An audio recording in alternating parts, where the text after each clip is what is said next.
अस्सलाम वालेकुम नाज़रीन। दोस्तों, वैसे तो हम सब वज़ू के तरीके को जानते हैं कि वज़ू हम कैसे बनाते हैं। इस वीडियो में हम थोड़ा सा और वज़ू के बारे में जानेंगे। जैसे अल्लाह ने अपने पाक कलाम में नमाज का जिक्र किया है, वैसे ही वज़ू का भी जिक्र किया है। अल्लाह ने सूरा अल माइदा में इरशाद फरमाया है कि ऐ ईमान वालो, जब तुम नमाज के लिए खड़े हो तो अपने चेहरे को और अपने हाथों को कोहनी तक धो लो और अपने सर का मसा करो और अपने पाँव को टखनों तक धो लो। अल्लाह ने इसका जिक्र सूरह अल माइदा में किया है, जो चैप्टर नंबर 5 है, सूरह नंबर 5 है और उसका आयत नंबर 6 है। तो इस वीडियो में हम जानेंगे दोस्तों वज़ू के सही तरीके के बारे में और उसकी फ़जीलत के बारे में। फ़जीलत के एतबार से जो हदीसें हैं वो यूं हैं। जो पहली हदीस है कि जो भी गुनाह होंगे हाथ, पैर और आँख और कान से जो भी गुनाह होंगे वो धुल जाएंगे। इस हदीस के जो रावी हैं हज़रत अबू हुरैरा रज़ी अल्लाह तआला अन्हु हैं। उन्होंने बताया कि जनाब मोहम्मद रसूलुल्लाह सल्लल्लाहु अलैहि वसल्लम ने इरशाद फरमाया कि जो मोमिन बंदा वज़ू करेगा और उसके हाथों से जो भी गुनाह हुए हों, पाँव से, आँखों से और कानों से जो भी गुनाह हुए हों, वो सारे गुनाह उनके धुल जाएंगे। ये हदीस का जो रेफरेंस है सही मुस्लिम शरीफ की हदीस है, द बुक ऑफ प्यूरिफिकेशन, और हदीस नंबर है 577 577। फजीलत के एतबार से जो दूसरी हदीस है वो यूं है, वज़ू से उम्मत की पहचान होगी। इस हदीस के भी रावी हैं अबू हुरैरा रज़ी अल्लाह तआला अन्हु। उन्होंने बताया कि जनाब मोहम्मद रसूलुल्लाह सल्लल्लाहु अलैहि वसल्लम ने इरशाद फरमाया कि कल क़यामत के दिन मैं अपने उम्मत को पहचान लूँगा। सहाबा ने अर्ज़ किया कैसे? नबी करीम सल्लल्लाहु अलैहि वसल्लम ने इरशाद फरमाया कि वज़ू से उनके सर यानी कि जो पेशानी है और उनके पाँव चमकेंगे। इस हदीस का जो रेफरेंस है सही मुस्लिम की हदीस है और इस हदीस का जो बाब है द बुक ऑफ प्यूरिफिकेशन है। हदीस नंबर है 247 247। फजीलत के एतबार से जो तीसरी हदीस है वो यूं है कि वज़ू के बाद हम कौन सी दुआ पढ़ें। दोस्तों, दुआ पढ़ने में काफ़ी कॉन्ट्राडिक्शन है, काफ़ी अलग अलग मतलब लोग का कहना है कि ये दुआ पढ़ना है, ये दुआ पढ़ना है या वो दुआ पढ़ना है। तो दोस्तों, मैं आपको एक मशवरा दूंगा कि जो भी दुआ हदीस में मिले आप वही दुआ पढ़ें। अगर हदीस में ना मिले तो अल्लाह के वास्ते उस दुआ को ना पढ़ें। हदीस, ये जो दुआ पढ़ने वाली जो हदीस है वो सही मुस्लिम शरीफ की हदीस है और इस हदीस की रावी हैं उक़बा बिन आमिर। उन्होंने बताया कि जनाब मोहम्मद रसूलुल्लाह सल्लल्लाहु अलैहि वसल्लम ने इरशाद फरमाया कि वज़ू के बाद ये दुआ पढ़ने के लिए दुआ यूं है, अशहदु अल्ला इलाहा इल्लल्लाहु व अशहदु अन्ना मुहम्मदन अब्दुहु व रसूलुहु। ये दुआ पढ़ने की जो फजीलत है, अगर वज़ू के बाद अगर ये हम दुआ पढ़ते हैं तो इसके लिए जन्नत के 8 दरवाजे खोल दिए जाते हैं कि जिससे चाहे वो दाखिल हो। यानी कि जो बंदा ये दुआ पढ़ेगा वज़ू के बाद उसके लिए जन्नत के सारे दरवाजे खोल दिए जाएंगे, जिधर से चाहे वो दाखिल हो। तो ये फजीलत के एतबार से हदीसें हैं दोस्तों। इतना छोटा सा अमल है और इतनी ज़्यादा बरकतें हैं हमारे लिए। फजीलत के एतबार से इसी नंबर पे जो हदीस है ये तो सही मुस्लिम शरीफ की हदीस है और इस हदीस का जो बाब है द बुक ऑफ प्यूरिफिकेशन और हदीस नंबर है 234। इसी हदीस के जो नंबर है इस पे एक और हदीस है कि अगर कोई वज़ू करने के बाद 2 रकात नफिल नमाज पढ़ता है उस पे जन्नत वाजिब हो जाती है। तो दोस्तों देखिए कितने छोटे अमल हैं ये और इतना बड़ा मर्तबा और इतनी ज़्यादा फजीलतें अल्लाह के नबी करीम सल्लल्लाहु अलैहि वसल्लम जो अल्लाह के रसूल ने हमारे लिए कितना आसान कर दिया कि वज़ू के बाद अगर हम 2 रकात नफिल नमाज पढ़ते हैं तो कितनी फजीलतें हैं, अगर ये दुआ पढ़ते हैं तो कितनी फजीलतें हैं। और ये सारी हदीसें मुस्लिम शरीफ की हदीस हैं, आप चाहें तो देख भी सकते हैं, मैंने आपको रेफरेंस भी दिया है। अगर आप वज़ू के दौरान अगर आप मिसवाक करते हैं तो और भी बेहतर है। तो दोस्तों ये फ़जीलत के एतबार से सारी हदीसें थी, इस पे अमल ज़रूर करें और ऐसे ही करें। अब हम जानेंगे वज़ू का सही तरीके से होना। इस हदीस के जो रावी हैं वो उमर बिन ख़त्ताब, यानी कि ये इनसे सुना गया है। और इस हदीस के जो रावी हैं जाबिर, हज़रत जाबिर इब्न रज़ी अल्लाह तआला अन्हु इस हदीस को बयां कर रहे हैं कि उन्होंने उमर बिन ख़त्ताब से सुना, एक आदमी ने वज़ू किया और ऐसे वज़ू किया कि नाखून के बराबर जगह पे पानी ना पहुंच सका। तो नबी ने ये देख लिया और उन्होंने कहा कि जाओ जाके फिर से वज़ू करो। इस हदीस का मतलब ये होता है कि अगर वज़ू हम सही से नहीं करते हैं या कोई जगह खाली रह जाता है तो हमारा वज़ू मुकम्मल नहीं होगा। तो बेहतर ये है कि जब भी हम वज़ू करें इस चीज़ का ध्यान ज़रूर रखें कि कोई भी जगह खाली ना रहे। अगर हम कलाई अपना धो रहे हैं तो कलाई का उंगलियों का ख्याल करें, पाँव धो रहे हैं तो पाँव का ख्याल करें। आगे हम इस वीडियो में बताएंगे कि वज़ू का एक सही तरीका क्या है और कैसे हम करें। तो दोस्तों हम बेसिकली वज़ू में पहले हाथ धोते हैं, फिर कुल्ली करते हैं, फिर नाक में पानी डालते हैं, फिर चेहरे को धोते हैं, फिर हाथों को धोते हैं कोहनी तक, फिर सर का मसा करते हैं, फिर पाँव को धोते हैं।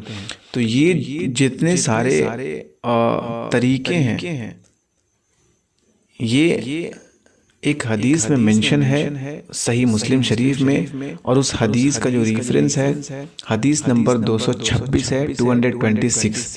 और इस हदीस के जो रावी हैं हमरान, ये जो उस्मान गनी रज़ी अल्लाह तआला अन्हु के गुलाम थे, और उन्होंने बताया कि उस्मान गनी रज़ी अल्लाह तआला अन्हु का जो वज़ू का तरीका था ऐसे ही था। पहले हाथ धोना जैसे हम करते हैं, फिर कुल्ली करना, नाक में पानी डालना, फिर चेहरा धोना, हाथ धोना, फिर सर का मसा करना, फिर पाँव को धोना। दोस्तों वज़ू से पहले बिस्मिल्लाह की अहमियत क्या है? अगर हम बिस्मिल्लाह पढ़ते हैं तो क्या होगा, नहीं पढ़ते हैं तो क्या होगा? आइए हम हदीस की रोशनी में देखेंगे कि वज़ू से पहले बिस्मिल्लाह की क्या अहमियत है। इस हदीस के जो रावी हैं अबू हुरैरा रज़ी अल्लाह तआला अन्हु हैं, और उन्होंने बताया कि जनाब मोहम्मद रसूलुल्लाह सल्लल्लाहु अलैहि वसल्लम ने इरशाद फरमाया, उस इंसान का नमाज नहीं जिसका वज़ू नहीं, और जिस इंसान ने वज़ू से पहले अल्लाह का नाम ना लिया उसका वज़ू भी नहीं। यानी कि कहने का मतलब ये है कि अगर हम वज़ू से पहले बिस्मिल्लाह नहीं पढ़ते हैं तो हमारा वज़ू भी नहीं दिलाएगा, वो वज़ू वैलिड नहीं है। ये मैं नहीं कर रहा हूँ, ये हदीस मुस्लिम शरीफ की हदीस है और ये वहाँ लिखा हुआ है। सॉरी, ये सुना अबू दाऊद शरीफ की हदीस है। ये हदीस सुना अबू दाऊद शरीफ की हदीस है और जिसका बाब है द बुक ऑफ प्यूरिफिकेशन, किताब अल तहारा, और ये हदीस सही है और ये हदीस का नंबर 101 है, यानी 101। तो ये अबू दाऊद शरीफ की हदीस है और वहाँ लिखा हुआ है कि वज़ू से पहले बिस्मिल्लाह करना ज़रूरी है। तो दोस्तों आप वज़ू से पहले बिस्मिल्लाह ज़रूर करें। अगर आप बिस्मिल्लाह भूल जाते हैं या वज़ू के दौरान आपको याद आता है तो वज़ू के दौरान ही पढ़ लें, या वज़ू के बाद भी अगर याद आता है तो पढ़ लें। भूल चूक अल्लाह माफ़ करता है। तो आइए दोस्तों अब हम थोड़ा तरीका पे ध्यान देंगे कि वज़ू हमारा सही से कैसे हो जाए। सबसे पहले जब आप दोनों हाथ धोएं, दाहिनी ओर से शुरू करें, हाथ धोएं तो हाथ का ख्याल ज़रूर करें ताकि हर जगह पानी पहुँचे। फिर कुल्ली करें ऐसा कि सारा मतलब आपके अंदर का हर जगह पानी से मतलब तर हो जाए, कोई जगह खाली ना रहे। ये 3 बार करनी है, 3 बार हाथ धोने हैं, 3 बार कुल्ली करने हैं। फिर 3 बार जब आप नाक में पानी डालें तो अच्छे से उसको साफ करें ताकि कोई भी नाक में निजासत ना रहे, और नरम हड्डी तक अगर पानी पहुंचाए तो और बेहतर है। ठीक है। फिर 3 बार अपने चेहरे को धोएं अच्छे से, एक कान की लौ से दूसरे कान की लौ तक, पेशानी के बाल से ठुड्डी के नीचे तक, ये सारा चेहरा अच्छे से धुलना चाहिए। अगर मोमिन भाइयों को अगर दाढ़ी है तो दाढ़ी का ख्याल ज़रूर करें, और इस ख्याल करने से रिलेटेड भी हदीस है कि नबी करीम सल्लल्लाहु अलैहि वसल्लम ने ख्याल किया था और सहाबा ने देखा और वो भी दाढ़ी का ख्याल करते थे वज़ू करने के वक़्त। और ये हदीस है जामे अल तिर्मिज़ी की, हदीस नंबर है 29। ठीक है दोस्तों। कुछ उलमाए कराम इस हदीस को ज़ईफ़ मानते हैं, पर कुछ सही मानते हैं। ख़िलाल कर लेना ही बेहतर है, क्योंकि फ़ज़लियत के एतबार से ज़ईफ़ जो हदीस होती हैं वो वैलिड होती हैं, उन पे अमल किया जा सकता है, वो माने रखती हैं। फिर 3 बार अपने हाथों को क्योनी तक अच्छे से धोएं, कोई जगह खाली ना रहे। 3 बार दाएं, 3 बार बाएं। उसके बाद जब सर के मसे की बात आती है, तो जब सर के मसे की बात आती है तो दोनों हाथों को आगे से पीछे ले जाएं, गर्दन के करीब, यानी कि थोड़े से ऊपर बाल के पास, जहाँ पे गर्दन और सर का मतलब बीच का हिस्सा है। फिर आगे, फिर पीछे से आगे ले आएं। उसके बाद कान का भी मसा करें, यानी कि कान में बिस्मिल्लाह उंगली डाल के और वहाँ से अंगूठे को कान के पीछे की जानिब ले जाएं, यानी सर का मसा हमें ऐसे करना है। इसकी भी हदीस है दोस्तों। सर के मसा से रिलेटेड जो हदीस है वो सही बुखारी शरीफ की हदीस है, द बुक ऑफ एबोल्यूशन, यानी कि वज़ू का जिसमें ज़िक्र है, और हदीस नंबर है 186 186। जिस भाई को एतराज़ हो इस हदीस से, वो बुखारी शरीफ की हदीस मैंने बता दी है, जाके आप देख सकते हैं। पर दोस्तों वज़ू का एकदम सही तरीका यही है, कोशिश करें कि ज़्यादा से ज़्यादा इस पे अमल करें अच्छे से। इसमें कोई ज़्यादा वक्त की बर्बादी नहीं है। मतलब मैं ये नहीं कह रहा हूँ कि अगर वक्त की बर्बादी है तो उसे नहीं करें, मतलब मैं ये बता रहा हूँ कि बस वही वक्त लगता है, बस थोड़ा तरीके से करेंगे तो हमें सवाब भी मिलेगा, और नबी करीम सल्लल्लाहु अलैहि वसल्लम के जो तरीका है वो भी हो जाएगा। तो सर का जब मसा मतलब हो जाए, उसके बाद दोनों पाँव को अच्छे से धोएं टखनों तक, और अच्छे से धोने का मतलब कि अपने उंगली का ख्याल ज़रूर करें, वहाँ तक पानी ज़रूर पहुँचाएं जहाँ तक आपको लग रहा है कि हाथ या उंगली ना लगाए तो पानी ना पहुँचेगी। तो इस चीज़ का ध्यान ज़रूर रखें दोस्तों। उसके बाद जब आप वज़ू कर लें तो उसकी दुआ मैंने बताई है, उसको आप ज़रूर पढ़ें। उसमें काफ़ी बरकत है और फजीलत के एतबार से वो हदीस है। और अगर आप वज़ू के बाद 2 रकात नफिल नमाज अदा करते हैं तो और भी बेहतर है, और भी अफजल है, आप जन्नत वाजिब हो जाएगा आप पे।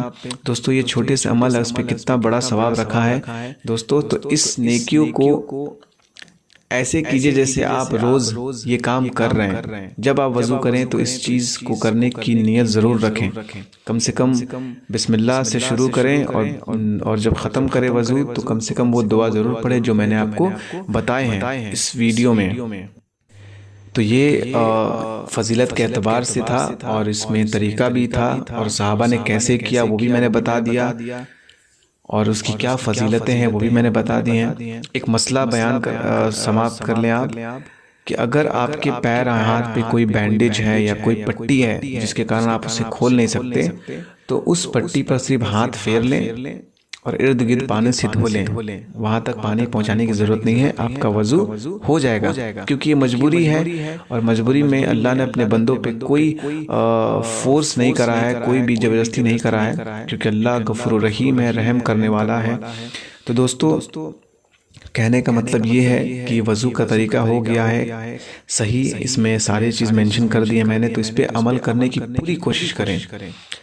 और जैसे मैंने आप तक ये बात पहुंचाई है, आपका भी फ़र्ज़ बनता है कि ये नबी करीम सल्लल्लाहु अलैहि वसल्लम की हदीस को दूसरों तक पहुंचाएं। क्या खबर कि हम आजकल लोग के पास इतना वक्त नहीं है कि दर्स में बैठे या मिलाद शरीफ में बैठे या कहीं जाके कुरान या कोई मसला सीखे, तो कम से कम लोग यूट्यूब के ज़रिए ही सीखें। क्या खबर कि आपके भेजने से अगर किसी की इस्लाह हो जा रही है तो अल्लाह आपको भी सवाब पहुँचाएगा, मुझे भी पहुँचाएगा। तो दोस्तों इस चीज़ को ज़रूर करें, कम से कम वीडियो शेयर ज़रूर करें। हम व्हाट्सएप पे क्या क्या नहीं लगाते स्टेटस पे, ये रियलिटी है दोस्तों।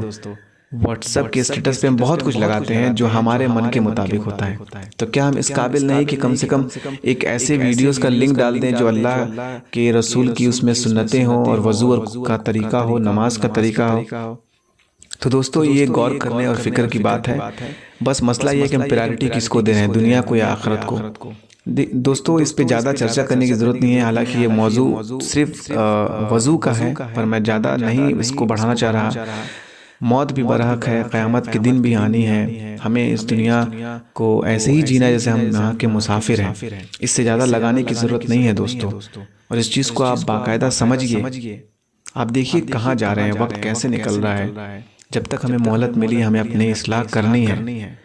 तो इस चीज़ पे थोड़ा गौर करें। सबसे पहले अपने आप को सुधारें, फिर अपने घर को, अपनी फैमिली को सुधारें। कम से कम इस वीडियो को अपने घर के हर एक फर्द को बताएं, सुनाएं, ताकि उन्हें पता चले। बहुत से लोगों को नहीं पता है कि गुस्ल कब फ़र्ज़ है और गुस्ल का क्या तरीका है, गुस्ल में कितने फ़राइज़ हैं, वज़ू में कितने फ़राइज़ हैं। लोग समझते हैं कि बस यही तरीका है, हमने अपने बड़े लोग से सीख लिया और उस पर अमल कर रहे हैं। दोस्तों, जब हदीस ऑलरेडी है तो फिर हम यहाँ वहाँ से लेने की क्या ज़रूरत है। हम हदीस पे अमल करें, सबसे बेहतर और आसान है। तो इसलिए हम कह रहे हैं कि कम से कम दूसरों तक ज़रूर पहुँचाएँ, उनको बताएं, ताकि अब तो कम से कम लोग जागरूक हों। अब तो टेक्नोलॉजी भी हाई है, आसानी से हर चीज़ मिल जा रहा है। पहले तो था कि लोग ज़्यादा पढ़े लिखे नहीं होते थे, मुश्किल से आलिम और मौलवी मिलते थे। तो दोस्तों, इस चीज़ को ध्यान में रखें, अपनी भी इस्लाह करें और दूसरों तक पहुंचाने की जिम्मेदारी भी आपके ऊपर है। जैसे मेरी थी, मैंने आप तक पहुंचाया। तो ठीक है दोस्तों, अब हम इजाज़त चाहेंगे। मेरे चैनल को सब्सक्राइब कर दीजिए और वीडियो को शेयर और लाइक ज़रूर करिए। और कम से कम ऐसे जगह वीडियो ज़रूर लगाइए ताकि लोग देखें, उनको भी शेयर करें। अपने दोस्त, फैमिली, फ्रेंड्स को, रिलेटिव्स को ज़रूर शेयर करें। ठीक है, अल्लाह हाफ़िज़।